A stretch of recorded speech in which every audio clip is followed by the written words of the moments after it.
Assalamualaikum, nama saya Nur Muhammad Hakim bin Johan yang memegang kad matrik di 2019-2090909. Saya bersama kumpulan saya ingin membentangkan tugasan kumpulan kami yang bertajuk Perbincangan tentang Sejarah Perkembangan Teori Sastra Era Klasik. Saya akan menerangkan bahagian pengenalan terlebih dahulu. Pengenalan kajian ini adalah tujuan kajian ini dijalankan adalah untuk mengenal pasti sejarah perkembangan teori sastra era klasik. Perkembangan teori sastra dapat disusuli daripada tradisi Greek klasik. Sastra era klasik ini bermulanya daripada pemikiran yang dibawa oleh Plato. Beliau dianggap sebagai seorang tokoh pemikir yang terawal membicarakan soal seni.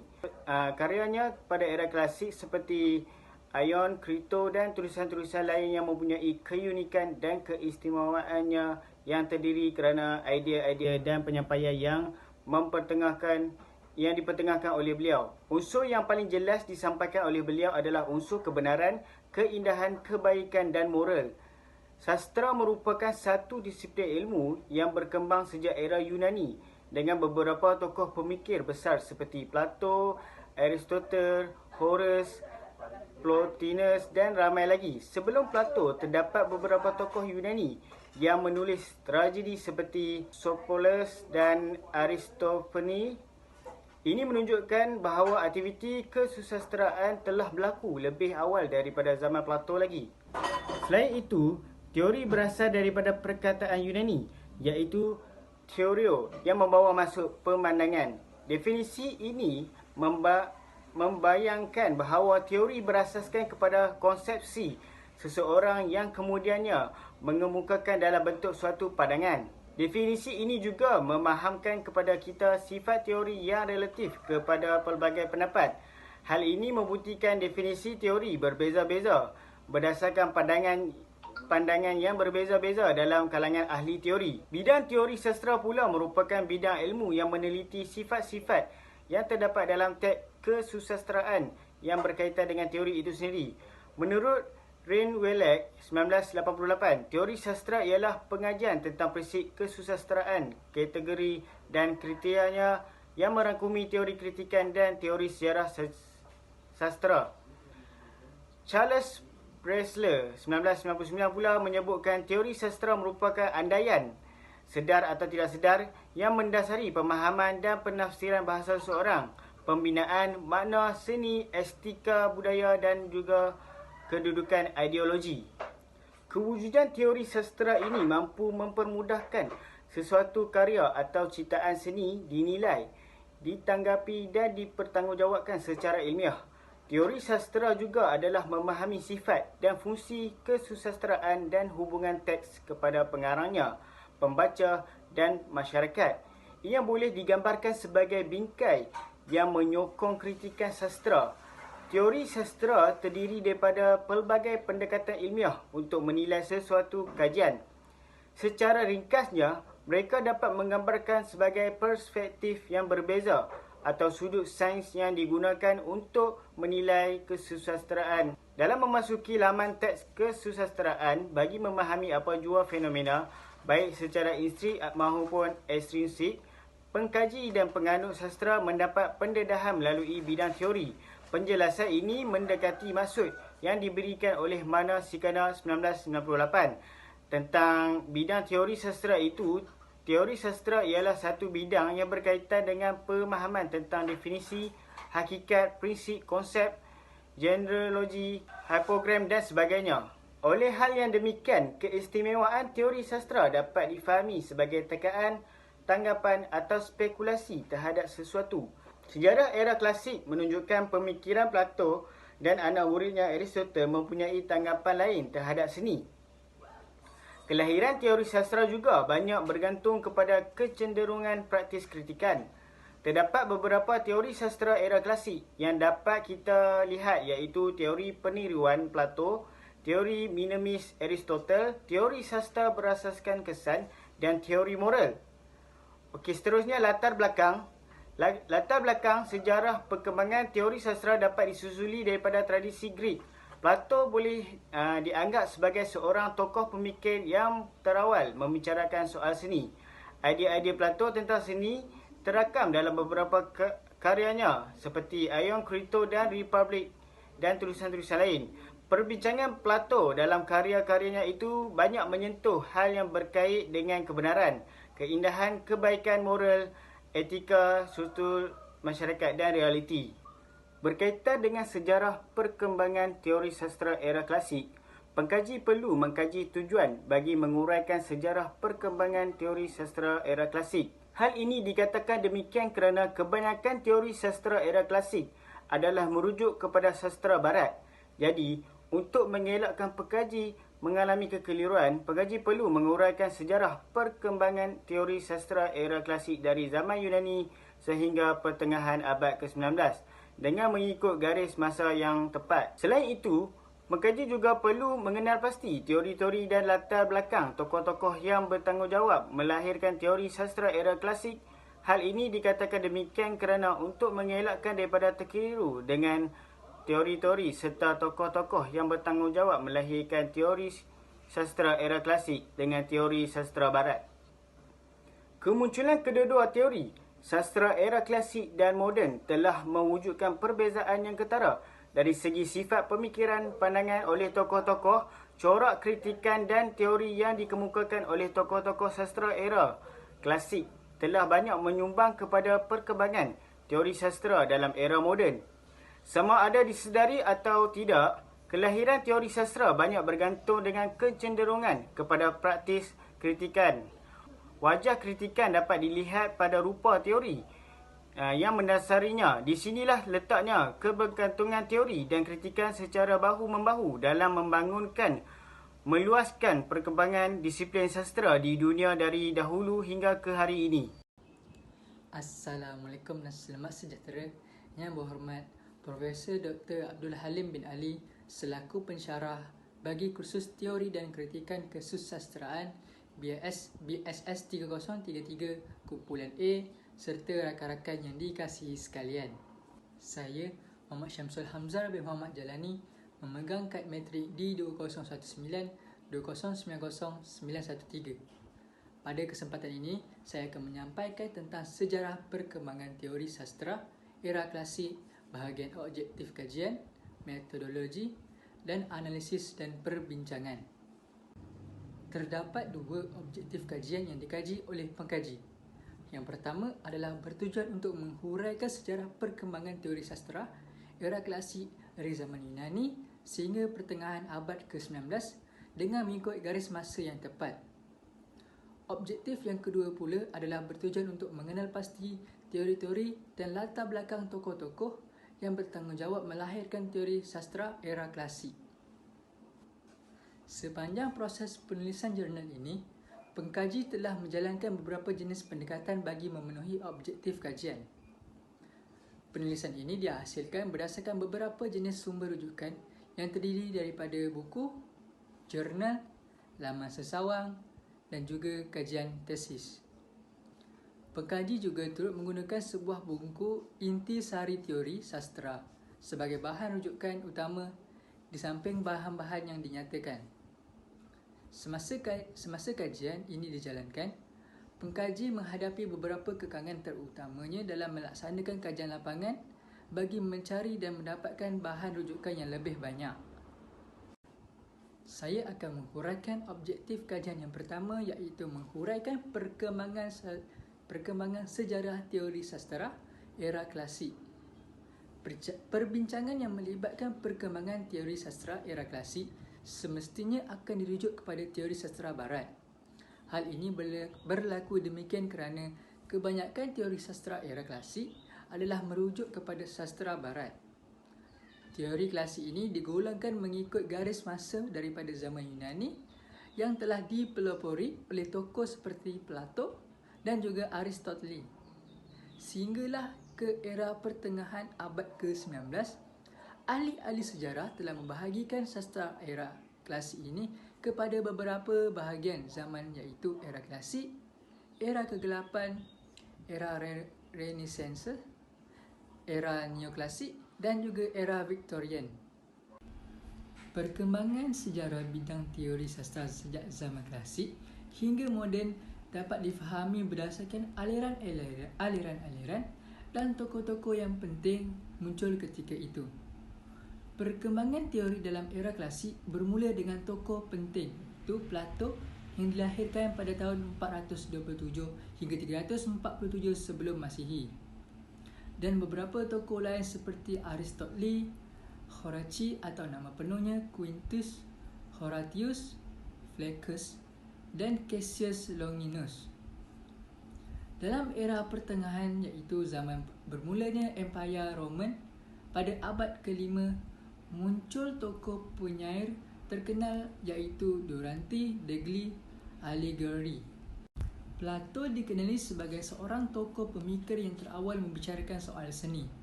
Idea-idea Plato mengenai seni terakam dalam beberapa karyanya seperti Ion, Crito, The Republic dan tulisan-tulisan yang lain.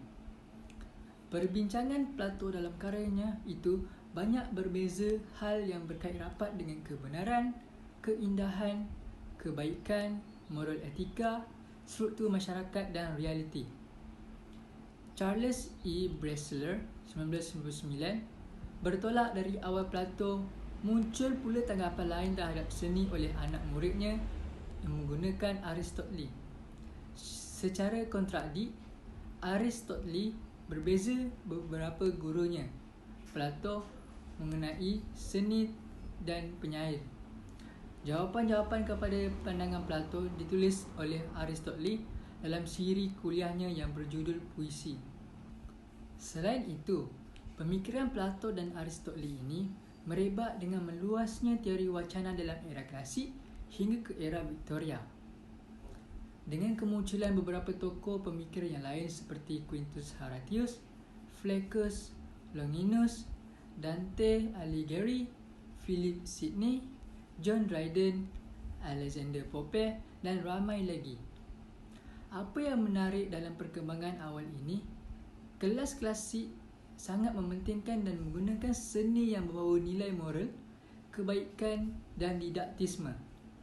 Pandangan mereka terhadap seni khas umum dan tidak disandarkan kepada satu kaedah yang sistematik. Selepas zaman pertengahan, perkembangan teori sastra memasuki zaman Renaissance atau zaman pembaruan yang berlaku pada abad ke-14 hingga abad ke-17. Dalam era ini, idea-idea pemikir dan ahli falsafah dalam era klasik diambil dan diketengahkan. Dengan itu, era ini juga disebut sebagai era neoklasik. Idea-idea falsafah dan karya poetik Plato dibincangkan dan diterjemahkan.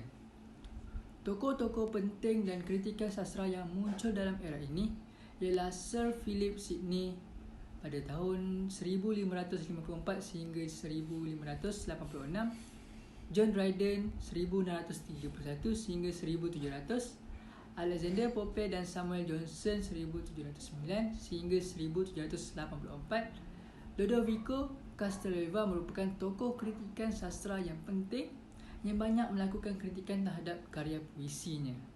Setakat ini sahaja. Saya ingin memohon maaf sekiranya terdapat kesilapan tutur bicara semasa penyampaian saya tadi. Sekian, terima kasih. Assalamualaikum warahmatullahi wabarakatuh. Saya Muhammad Fakhrul Razi bin Muhammad Nur, pemegang kad matrik bernombor D201120909930. Pada hari ini saya akan merangkan berkaitan dengan objektif yang kedua, iaitu mengenal pasti teori-teori sastra era klasik. Okey, teori yang pertama yang akan dibincangkan pada hari ini adalah teori peniruan yang dibawakan oleh Plato. Teori peniruan ini adalah merupakan salah satu teori sastra yang terawal yang dibangunkan pada era sastra klasik.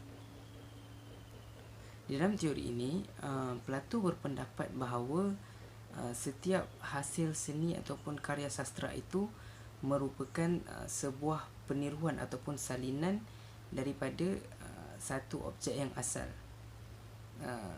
Kenapa Plato mengatakan bahawa sastra ini merupakan sebuah peniruan? Kerana sastra mengambil bahan ataupun perkara yang telah wujud, seperti contoh adalah kejadian yang diciptakan oleh Tuhan dan kemudian akan diambil oleh karyawan ataupun sastrawan untuk dijadikan bahan penulisan. Jadi oleh hal yang demikian, Plato berpendapat bahawa sastra ini merupakan sebuah satu proses peniruan. Bagi teori yang kedua pula adalah teori mimesis yang diperkenalkan oleh Aristotle. Aristotle ini merupakan anak murid kepada Plato, dan beliau mendapati bahawa teori peniruan Plato ini yang pada awalnya itu terdapat kekurangan dan telah ditambah baik oleh Aristotle dengan menamakan semula teori penipuan ini atas nama teori mimesis. Teori mimesis ni yang membezakan teori mimesis antara teori mimesis dengan teori peniruan Plato. Teori peniruan Plato telah menjadikan salinan itu sebagai sesuatu yang negatif, manakala teori mimesis yang dibawakan oleh Aristotle itu mengatakan bahawa salinan itu merupakan salah satu corak kreativiti yang dibawakan oleh sastra ataupun ahli sastra bagi yang telah menepati cita rasa ataupun naluri manusia. Oleh sebab itu, Aristotle ini lebih berpendapat bahawa peniruan itu adalah lebih pada bahagian yang positif.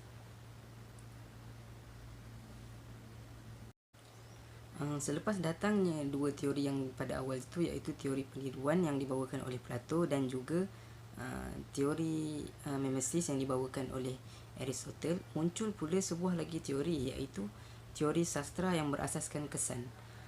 Teori sastra yang berasaskan kesan ini mengatakan bahawa sastra itu adalah bertujuan untuk memberikan kesan kepada penonton, dan kesan ini adalah meliputi daripada aspek fizikal dan juga perasaan emosi para penonton ataupun pembaca apabila mula membaca karya seni ataupun hasil sastra yang telah ditulis oleh seniman.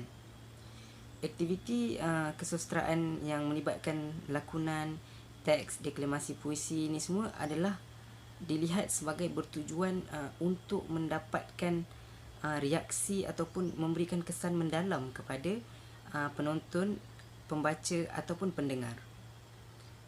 Hal ini berkait rapat dengan tanggapan Aristotle pada teori mimesis yang mengatakan bahawa fungsi utama puisi ini adalah bagi memberi kesenangan kepada penonton ataupun pendengar.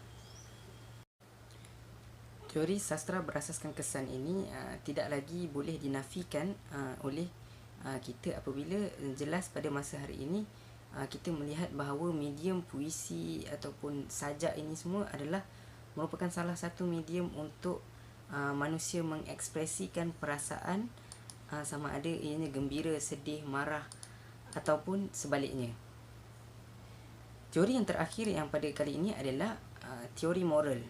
Teori moral ini adalah merangkumi beberapa pendekatan bagi memahami bagaimana, kenapa dan pada tahap apa seseorang itu patut menilai sesuatu perkara terhadap seseorang ataupun idea ataupun objek dan sesuatu yang lain. Teori moral ini sangat penting kepada manusia kerana ia membantu manusia untuk membuat keputusan ataupun memahami dan juga mengenali mana perkara yang baik ataupun perkara yang buruk. Menurut Aristotle, teori moral ini adalah merupakan satu keperluan untuk setiap insan bagi mempraktikkan teori kepribadian mulia dalam urusan demi melancarkan urusan seharian, iaitu dengan mengaplikasikan teori moral ini, seseorang itu akan dapat mengetahui ataupun membuat keputusan bagi memihak mana yang salah dan juga mana yang betul, begitu juga mana yang baik dan juga mana yang buruk. Akhir sekali, sebagai rumusan, tuntasnya hasil daripada kajian ini, kami melihat bahawa teori ini merupakan sebuah ilmu yang sangat penting dalam bidang kesusastraan, iaitu teori ini telah berperanan untuk membantu kita sebagai penyelidik ataupun pembaca untuk memahami dan juga mentafsir fenomena yang berada di sebalik karya seni, ataupun boleh kita sebut sebagai maklumat-maklumat yang tersembunyi di dalam sesebuah karya seni. Walaupun teori itu sendiri merupakan hasil kajian daripada manusia, namun ianya tidak lagi boleh disangkal kebaikannya ataupun kesan positif yang diberikan kepada perkembangan ilmu sastra. Ianya juga telah berevolusi kepada beberapa lagi jenis teori yang datang pada era moden yang lebih lengkap dan juga lebih menyeluruh bagi kita untuk mentafsir dan juga menyelidiki karya seni dengan lebih mudah. Sekian, itu saja daripada saya. Assalamualaikum warahmatullahi wabarakatuh dan sekian, terima kasih. Assalamualaikum.